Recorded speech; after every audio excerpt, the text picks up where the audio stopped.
Welcome back, guys. Or if you're new to my channel, this is Automotive Anonymous, and today I get to show you a comparison between two of the best-selling Japanese crossovers that you can currently buy. We have the brand new 7th generation of the Subaru Outback. This one is in deep emerald green pearl paint. I might also show you a little bit of a River Rock example, but it's a limited trim level, and it costs $44,000 after destination and delivery. And then we also have a Mazda CX-50. This is a premium plus. It's even a hybrid. It's extremely loaded, and it costs $43,000.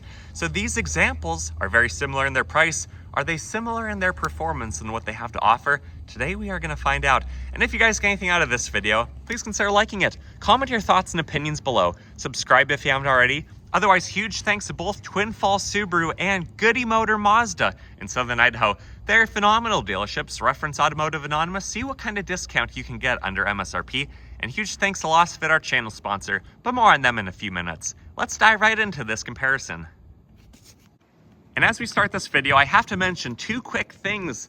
As I was preparing the CX-50 for the day, the Outbacks that I've had access to, that I've already filmed like 5 or 6 videos on, they sold, so they were unavailable. So I have a ton of footage of them I'm going to overlay on the screen, but this is not a true side-by-side comparison. This is an overlapping footage side-by-side comparison. So for you at home, it might seem almost like the real thing, and I hope it's good enough for you guys. And additionally, I am trying a new microphone today, so please let me know how it sounds on your device and what device are you listening on.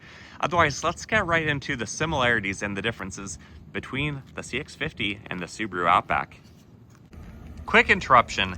A few hours later, I got word that the Outback did not sell. So I was able to swing back around, get a little bit of overlapping footage of these two vehicles next to each other that I will overlay into the original video that I put together. So I hope this shows you guys a very good side-by-side comparison of how these vehicles really do compare to one another, and not just with the bouncing back and forth overlapping footage. Both of these vehicles offer things that the others don't, while having a lot of similarities, like having 4 doors, 5 seats, quite a bit of cargo capacity, but they each shine in their own respect. Obviously, the Outback is a little bit more controversial in how it looks. The interior is even nicer than it used to be, though, and I think a lot of people actually really like the infotainment system. I do have to say, though, after driving quite a few miles on the new generation Outbacks, if you were driving blindfolded, which I don't recommend you do, they actually feel extremely similar to the last generation, to the last model year. So whether you have the turbo or the non-turbo, they might be a couple tenths of a second slower. For example, in my area testing at almost a mile above sea level, the turbos do about a 6.9 second true time. The non-turbos do a 9.9 second true time. And there is not currently a hybrid offered in the Outback for the United States model. And then the Mazda CX-50, you can actually get a turbo, a non-turbo, and a hybrid. And they're actually pretty quick. The non-hybrid sounds really good, but it does about a 10.5 seconds 0 to 60 in my area. The turbo does a low 7 seconds 0 to 60, and the hybrid does a mid 8 seconds 0 to 60. So the hybrid might be the best of both worlds if you want a little bit of a mixture of power and performance, because these definitely do get a little bit better MPG than you get on the Subaru, because this does have the Toyota 5th generation hybrid powertrain. But beyond that, a few of the similarities, a few of the differences. The Outback is probably a little bit more rugged. It looks that way anyways. It has more ground clearance at 8.7 inches versus roughly 8 inches. It also has probably a slightly better torque vectoring all-wheel drive system with the Subaru symmetrical all-wheel drive versus Mazda's intelligence system. It also has about the same, maybe even less, black plastic cladding around the fenders and the side skirts, if you guys can believe that, which is kind of interesting. The Outback also has better visibility, a whole lot more cargo capacity, and personally, I like how the safety features, especially the lane keep assist, work just a little bit better on the Subaru compared to the Mazda. The Mazda might nudge you back into your lane just a little bit when you start to wander out, but it does not keep you centered the same way, at least in my experience. Despite that, this hybrid has a very competent powertrain. Being the Toyota system, it has port injection and direct injection. Compared to the Subaru Boxer engines that only have direct injection, the Mazda looks a little bit more elegant, and for the same price point, this is just about the highest trim level you can get. Compared to the green Outback at the same price point, or technically a little bit more, that is actually the second lowest of the 6 trim levels currently offered. So it's kind of interesting for this new model year, what you get with Mazda for about $43,000 versus what you get for Subaru for about $44,000. And there's going to be a lot more differences as we work our way through the interior. under the hood of each of these 4-cylinder, 2.5-liter engines. It's pretty interesting. So the Subaru is a boxer engine. It has 2 valve covers, 2 heads, 2 blocks. Technically, they're mated together, and all the reservoirs are on the periphery. It makes 180 horsepower if it's a non-turbo, 260 horsepower if it's a turbo, which again, in my area is good for 3 seconds faster 0 to 60. But this is the Mazda, and you have 3 powertrain options, and they're all 2.5 liters. Both of the Mazda engines, the non-turbo, and then this turbocharged engine, which I actually really like because you can see the Spinny Boy turbo on the back by the exhaust manifold, and that's pretty cool compared to the Garrett turbocharger on the Subaru is at the bottom of the front of the engine, so you're never going to see that thing. But the reservoirs are on the periphery. This is the hybrid, so you still have the reservoirs around it, the air filter. This is actually transversely mounted, as are the other Mazda engines, unlike the Subaru that's longitudinally mounted. So on this Mazda, the serpentine belt is over here. It's gonna be harder to change, a little bit harder to get to, but actually the hybrid doesn't have a serpentine belt like the other 2.5-liter Mazda engines. So kind of interesting. They each have their pros, they each have their cons. The Mazda engines do make a little bit more power in the non-turbocharged configuration, up to 250, and the base model makes about 10 more horsepower than the base Subaru. I also have to say that the Mazda engines, when you're revving them out, they sound a little bit better than the boxer engines do as well. And huge thanks to our channel sponsor, Lostfit, for sponsoring today's video. I know a lot of you guys have already heard of them. Many of you have already ordered their products. With my discount code of AA20, you get 20% off through the rest of the year. So if you're unfamiliar with Lostfit, they're a name brand company. They specialize in a few main products for all the late model vehicles, but they've really become well known for building some of the best floor mats in the business. Factory floor mats just aren't that good. They don't really cover a lot of surface area. They're not very rigid to hold messes in places. Usually if they have the all-weather grooves, they're not very deep, so your feet kind of slip and slide around. Additionally, the rubbers are cheap. They don't age very well, and there's not much of a sidewall on most vehicles. So if you're interested in some floor mats for Hondas, Subarus, Mazdas, Toyotas, or quite frankly, almost any other brand, check out Lostfit. Mazdas, Toyotas, or quite frankly, almost any other brand, check out Lasfit. Not only do they have a lot more surface area, a lot deeper grooves, nice sidewall, they age really well, they're made with high quality materials, and they are laser fitted to fit your vehicle even better than factory. Check out Lasfit. For a lot of vehicles, if it's a compact crossover, a mid-sized crossover like this, you can usually get mats for the front, for the second row, for the cargo mat, usually about $150 to $160 after my discount code. So check out Lostfit if you want some very high quality floor mats that really do a good job, and there's a reason why we use them on our daily drivers. So check them out, I'll link them down in the description below, and thank you Lostfit for sponsoring today's video. And I'll let you guys comment below and let me know which one you think looks better in the rear end. I do think the Mazdas look nice with their wider hips. They are about 6¼ feet wide versus the Outback 6.16. So this is a little bit wider vehicle, but it's also a little bit more stubby. It's only about 15.5 feet versus the Outback for the new generation is a full 6 feet. And then this has sporty lowered roof rails, so they might not be as usable as the full-on raised roof rails that are the standard high capacity ones on the Outback. But they look good. It's going to help with economy. You also have a painted shark fin antenna, which looks nicer than the Outback. This windshield pearl paint seriously looks so fantastic. The LED taillights, I think it looks really nice. It kind of looks like a frowny face.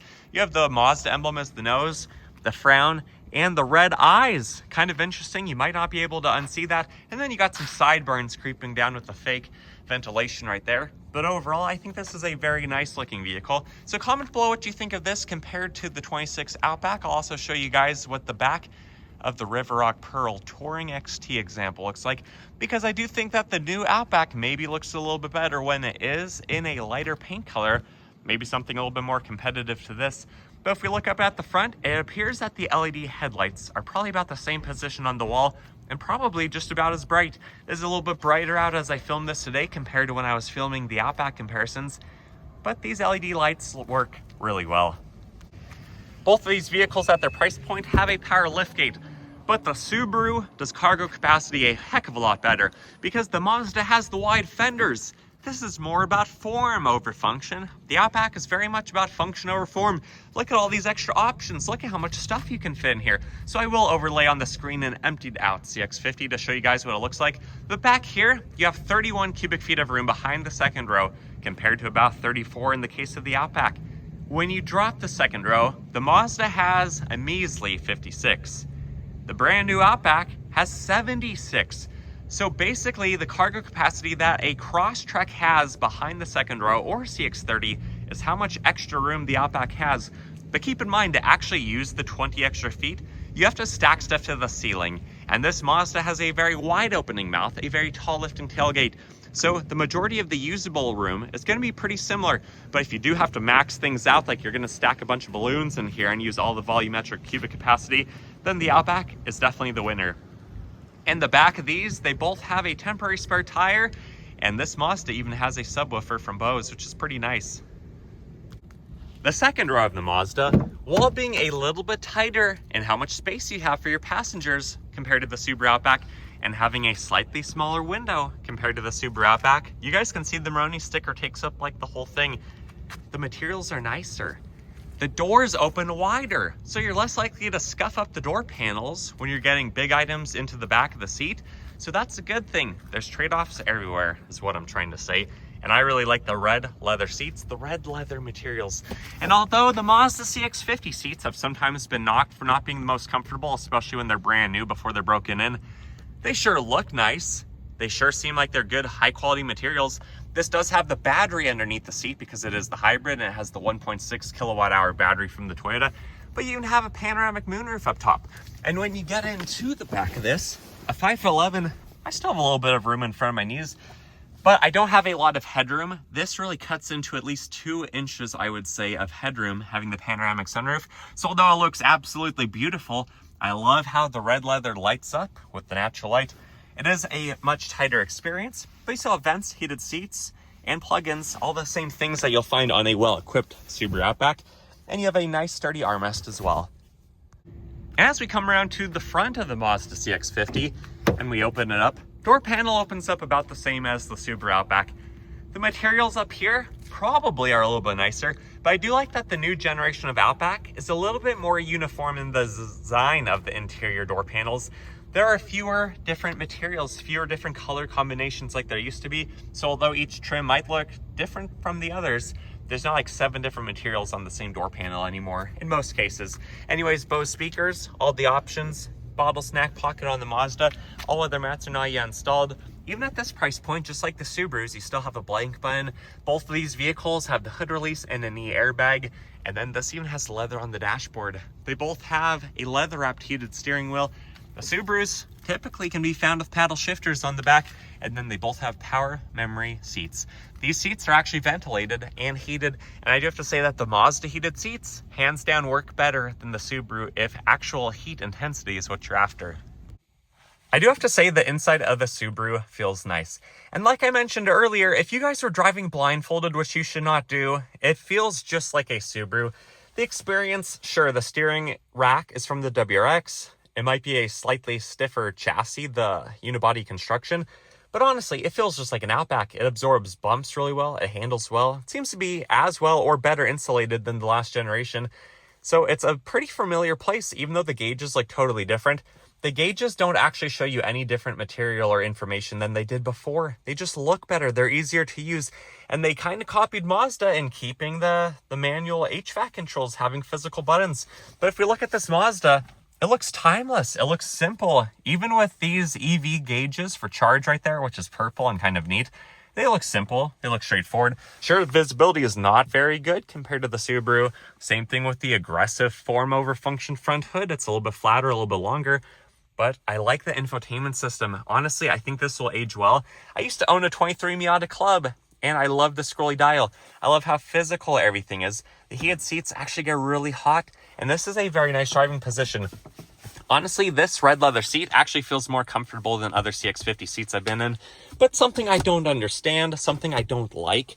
Behind the wireless charger of the center console, it's like a French door style design. How is this convenient? I don't understand. My final thoughts of the brand new Subaru Outback versus the Mazda CX-50 is I really don't think you can go wrong either way, but it is kind of interesting the value proposition of each of these vehicles. The Mazda is more beautiful, more elegant, but the Subaru kind of gives me old Volvo wagon vibes. Other than it's a little bit busier, you really can't go wrong either way. They are both expected to be top safety picks.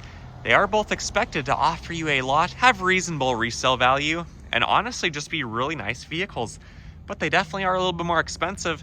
And although the base models do still start in the $30,000 ballpark, and the Mazda does start a little bit cheaper than the new Subarus because they really have had a big price increase being from Japan, being a new redesign, and just the direction that I think Subaru is trying to take the Outback, I don't think you can really go wrong either way. The Mazda's probably going to age better, but I guess we'll see over time. Maybe it won't. This does look like a nice wide-body, elegant SUV at a reasonable price for all the features that you get. The Subarus, they're more expensive than they've ever been. They're just as capable, I would say. I'm not sure that they're any more capable this year. The safety features don't necessarily work even better quite yet until there's a new generation of eyesight and the software is updated. But they're both really good vehicles. And I am honestly sorry, guys, that this is not a true side-by-side comparison. I really did try to hurry this morning to get access to the Outbacks, but they have been sold. So I'll have more Outback footage soon. Probably by the time this video actually posts, I'll have more videos filmed with them. So keep tuning in. But comment your thoughts and opinions below. And if you don't mind, please let me know how the audio quality sounds. I'm wearing an in-ear microphone today, and it kind of throws me off a little bit in how I talk because I sound different in my head. So let me know what you guys think. Otherwise, I'm just a random person with a camera, and I hope you enjoyed these videos. And until next time, see ya.